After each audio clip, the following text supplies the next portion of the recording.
obrigado pelo convite. E, efetivamente, esse mês, eu fiz 40 anos que eu entrei na Escola de Medicina, né?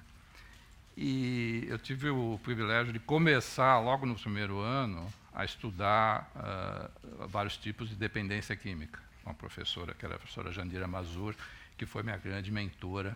Então, eu posso falar que 40 anos de estudos na área de dependência química. E a área mudou completamente, né? Há 40 anos atrás, a maconha era considerada a erva do diabo, e, na época, nós estávamos discutindo o impacto do cigarro e do álcool. Quando eu comecei a estudar a dependência química, o cigarro era que estava começando a ser chamada a atenção do custo, né, em termos de saúde pública, que o cigarro causou no século passado. Na realidade, a própria epidemiologia derivou desses estudos mostrando o quanto que o cigarro se deteriorou a saúde pública, né? O cigarro matou mais no século passado do que todas as guerras nos últimos milênios no mundo, né? E até hoje, né, 40 anos depois desses primeiros estudos, 40% do cigarro vendido é devido a contrabando. Aqui no Brasil, nos Estados Unidos, no mundo todo, ainda o contrabando do cigarro prevalece. Então, pensando o que eu poderia falar hoje aqui para vocês, como médico, né, que acompanhou 40 anos essa área, e estou vendo as pessoas que procuram ajuda se modificar, né? Há 40 anos, a gente praticamente não recebia na assistência médica pessoas usuárias de maconha, né? Então, eu vou dar 3 exemplos que possam ilustrar do que eu estou falando. Primeiro exemplo, eu chamaria de caso 1, um garoto de 18 anos, né, começou a usar maconha aos 15 anos, uma vez por mês. Aos 18 anos estava usando 2 a 3 baseados por dia, repetiu 2 vezes o segundo grau, né, e abandonou os esportes, ou faz o esporte ocasionalmente, e a família muito preocupada com a perda de rendimento desse garoto de 18 anos. O que as pesquisas mostram, né? E tem uma pesquisa muito importante feita na Nova Zelândia, que seguiu exatamente adolescentes, usuários, né, adolescentes de uma maneira geral, por 38 anos. E o que mostrou? Em primeiro lugar, a gente tem que entender, e como o Dr. Kriva estava falando, que o cérebro está se desenvolvendo. A maior intensidade de mudança cerebral ocorre entre os 13 e os 25 anos. O cérebro do adolescente leva um bom tempo para se transformar no cérebro do adulto. Qualquer substância que você usar nesse período de formatação, né, a gente chama isso de poda neuronal, é onde realmente o cérebro está saindo de ser um cérebro da criança para ficar o cérebro de um adulto, isso se transforma. E o que esse estudo, e vários estudos têm mostrado, que a maconha influencia esse sistema de poda neuronal. A grande vantagem desse estudo da Nova Zelândia, que foi um longo segmento de 38 anos, que eles já fizeram uma avaliação neuropsicológica. O que é a avaliação neuropsicológica? É medir quais são as funções, como estão a integridade das funções. Mais fácil entender, por exemplo, memória é uma função. E esse estudo mostrou que o usuário de maconha na adolescência tem prejuízo da memória. Tem prejuízo da memória de execução. Memória de execução é aquela que estou lembrando o que fiz agora, eu lembro daqui que vou fazer aqui a 5 minutos, e é uma memória importante. Tem prejuízo da atenção. Tem prejuízo daquilo que a gente chama de função executiva, que é a capacidade de pensar, planejar e fazer uma coisa após a outra. E, mais importante, mais surpreendente, o estudo mostrou que o uso de maconha tem uma queda de 8 pontos no coeficiente de inteligência. Você pode falar, 8 pontos de coeficiente não é tão importante assim. Depende. Se você tiver um QI de 130, e só 5% da população tem um QI de 130, a maioria da população tem um QI de 100, você perder QI quando você tem 130 pode ser que 8 pontos, do ponto de vista cognitivo, não tenha um grande impacto.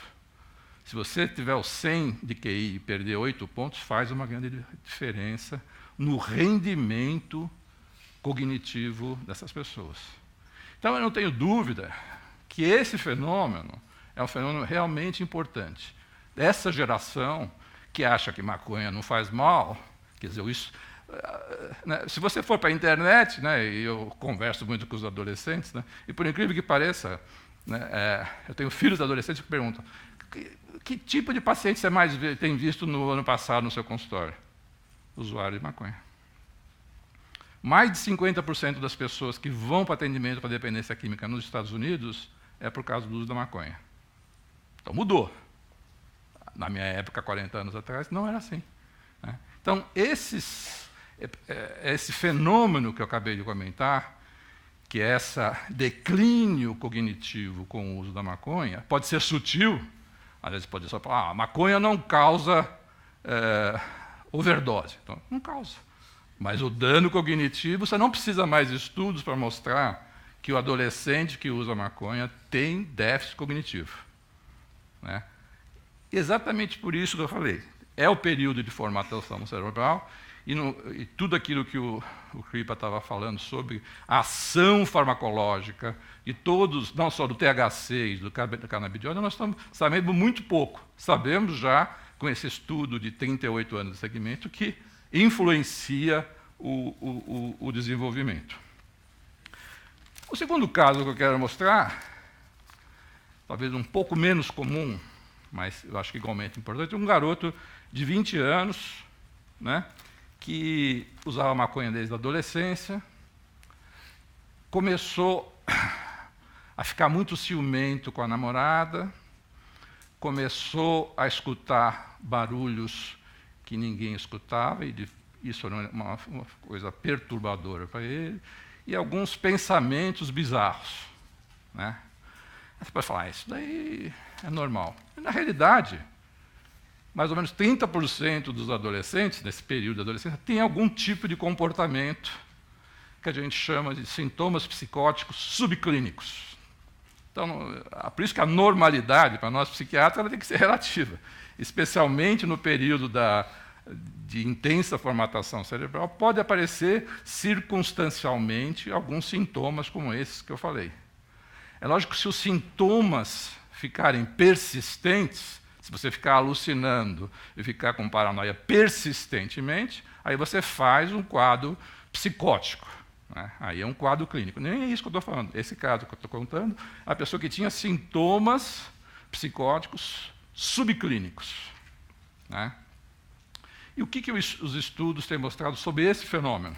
E cada vez mais a gente está vendo esse tipo de fenômeno, né? E a discussão era, a maconha produz sintomas psicóticos subclínicos ou são pessoas que têm sintomas psicóticos subclínicos que usam maconha? Esse estudo último que saiu no American Journal of Psychiatry, que analisou 1.000 adolescentes dos 13 aos 18 anos, mostrou de uma forma muito clara que o uso da maconha produz esses sintomas psicóticos subclínicos. E o que é mais significativo do meu modo de ver é que para cada ano de uso há uma intensidade de 20% da intensidade desses sintomas que eu mencionei. Então, não estou nem falando de quadro psicótico, que já é um outro debate se a maconha produz psicose. Esse é um debate interessante e o consenso é que produz, e que se a pessoa tem sintomas psicóticos vão ficar pior com a maconha. É lógico que o canabidiol, e aí a distinção que a gente tem que fazer, como o Dr. Kripa falou, o canabidiol ele pode ter um efeito antipsicótico. Agora, fumar maconha, né, com todos os canabidióides e todos os produtos que tem a maconha, isso está associado com psicose. E está associado, sem dúvida, à piora dos sintomas psicóticos. E esse estudo do American Journal of Psychiatry mostrou isso. Para cada o uso da maconha, a cada ano você tem uma intensificação dos sintomas, que poderiam ser sintomas circunstanciais, como eu falei, né? Um bom número de adolescentes pode ter sintomas psicológicos, né, isoladamente, mas que isso desaparece, né? Mas com a maconha isso tende a se intensificar. E o mais importante que o estudo mostrou é que não houve reversão daquelas pessoas que pararam de usar a maconha, o que é importante a gente saber do ponto de vista de saúde pública. Então, o uso na adolescência, que intensifica esses sintomas psicóticos subclínicos, possivelmente é um efeito mais persistente. Eu vou mudar o terceiro caso, não vou falar de uma pessoa jovem, vou falar de uma pessoa de 44 anos, com 2 filhas pré-adolescentes e 2 pais idosos. Começou a usar maconha desde a adolescência. Apesar de ser uma família hiperprodutiva, bem-sucedida, estudou em colégios bilíngues, mas não terminou a faculdade, acabou ficando em subemprego, né? Ficou professor de inglês. Nada contra os professores de inglês, são ótimos né, como profissão e tudo mais, mas ele tinha a possibilidade de fazer muito mais e parou. Né? O que os estudos mostram? Que essa pessoa desenvolveu, continua usando maconha até hoje, aos 44 anos. O que é importante é eles falar que os estudos mostram que a maconha não afeta só o indivíduo. É mentira a gente falar que é uma decisão individual do cara usar maconha. Ele afeta pelo menos mais 4 pessoas. No caso desse rapaz, desse homem, né, 44 anos, afeta as 2 filhas, porque ele não paga a pensão para essas 2 meninas, pré-adolescentes, e ele vive do dinheiro dos pais, idosos. Né?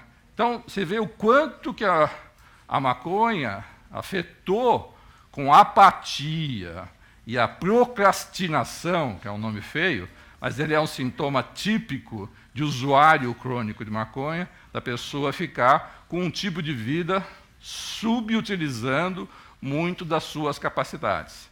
Então, hoje ele vive na dependência econômica dos seus pais, subemprego, né, e com um baixo potencial acadêmico. E é isso que as pesquisas mostram. O usuário de maconha que começa na adolescência, quando você vai ver, é subemprego, não termina a faculdade e acaba ou recebendo dinheiro do Estado ou alguém da família vai pagar pela decisão dessa pessoa continuar com o subuso, com o uso da maconha.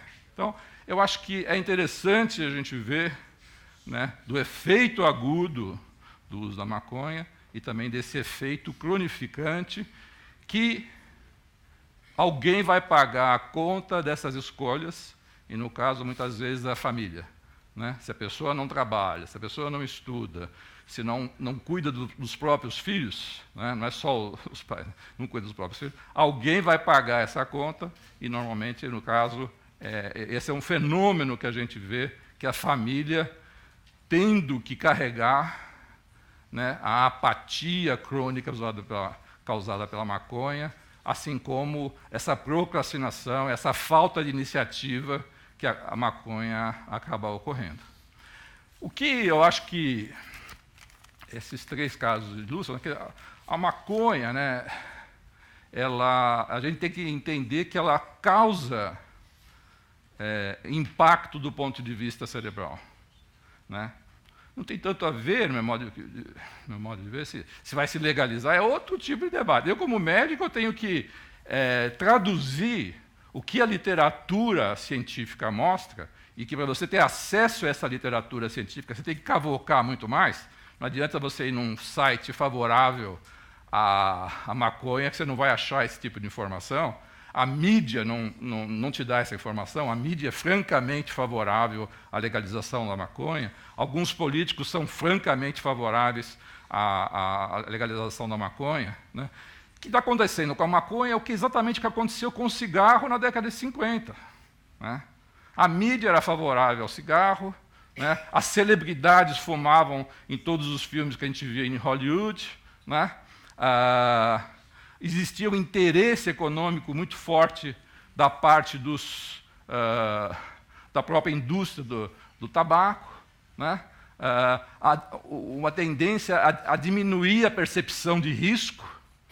Né? Se for ver, tudo que a indústria do tabaco fez por décadas foi fazer que os fumantes não percebessem o risco que eles estavam correndo fumando. Tanto que em 1900 você tinha 1% da população mundial fumantes. Em 1950, nós tínhamos 50% da população mundial era de fumantes. Isso aconteceu porque a indústria do tabaco foi se desenvolvendo, foi aperfeiçoando o seu produto, o cigarro foi ficando mais suave, né, para aumentar a aceitabilidade do cigarro entre os adolescentes. O público da indústria do tabaco sempre foi os adolescentes. Por isso que tinha o Joe Camel, que era um cartoon que apelava para a criança.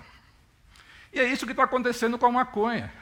Quando a gente vai ver o que está acontecendo no estado de Colorado, né, a capital, Denver, no Colorado, dobrou o número de usuários de maconha entre os jovens. 40% do consumo de maconha no Colorado não é feito com cigarrinho de maconha. Hoje em dia você tem literalmente centenas de novos produtos que não têm nada a ver com o cigarro da maconha. Você tem chocolate de maconha, você tem pirulito de maconha, você tem sucrilhos de maconha, você tem refrigerantes de maconha, você tem, mais preocupante do ponto de vista de saúde, no meu modo de ver, cigarros eletrônicos com maconha. Outro dia eu recebi um cliente no meu consultório que queria fumar cigarro de maconha no meu consultório. Lógico, né? Lógico, só que é o lugar errado. Né? Mas só para mostrar que os interesses econômicos da maconha são mesmo os interesses econômicos que a indústria do tabaco, e essa é a fase que a gente está passando. Né? Se nós legalizássemos a maconha hoje, o tráfico não diminuiria. No Colorado, o tráfico só aumentou. As evidências mostram isso, que o tráfico só aumentou no Colorado. Né? O consumo aumentou. Né? Então, a legalização não vai resolver um problema tão complexo como esse. Né? É por isso que é importante esse debate da gente entender a complexidade de toda a situação. Né? E eu trago aqui essa experiência, talvez menos comum de se ver, mas cada vez a pesquisa mostrando muito mais que esses fatos que eu relatei estão muito mais presentes. Infelizmente, a ciência tem um papel no sentido de divulgar o que as pesquisas têm mostrado do ponto de vista do custo de saúde nessa população mais jovem. É uma pena que a mídia tenha uma certa dificuldade de entender esses dados, e a população tenha bem mais dificuldade de acessar essas informações para poder fazer um balanço mais significativo, o que vamos fazer em relação à maconha. Essa decisão não deveria ser feita só por nós, nem pelo Supremo Tribunal Federal, deveria ser feito pelo Congresso, ou até mesmo por um plebiscito, e a maioria da população brasileira é contra a legalização. Eu já fiz pesquisa com isso, vários meios de comunicação já fizeram. No mínimo 80% da população brasileira é contra a legalização da maconha. A mídia faz nos querer crer que todo mundo é a favor da legalização. Não no Brasil. Obrigado.